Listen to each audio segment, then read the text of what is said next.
Affirmations. When it comes to affirmation, generally people say only words, but no visualization and feelings are involved.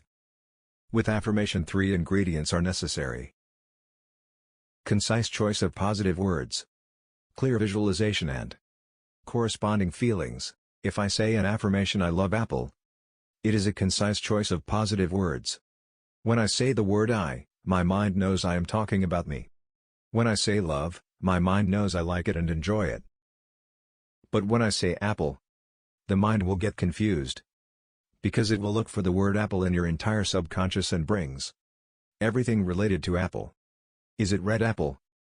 Green apple? Custard apple? What are you talking about? So words alone is not enough. That's why visualization is very important. When you say apple, visualize bright red apple. So the mind understands, oh, he is talking about bright red apples. Feeling is emotion and emotion is energy. Everything is made up of energy that's vibrating at a certain frequency.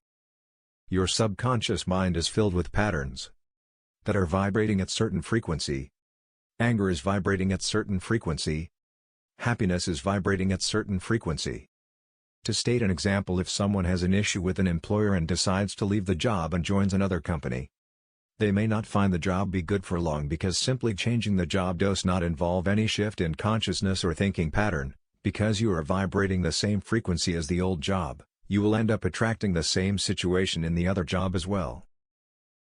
So, if I repeat an affirmation again and again, which has all 3 ingredients, feelings being the most important component, because it's the actual energy that attracts, then you can draw and bring into your life anything you want. You don't attract what you want.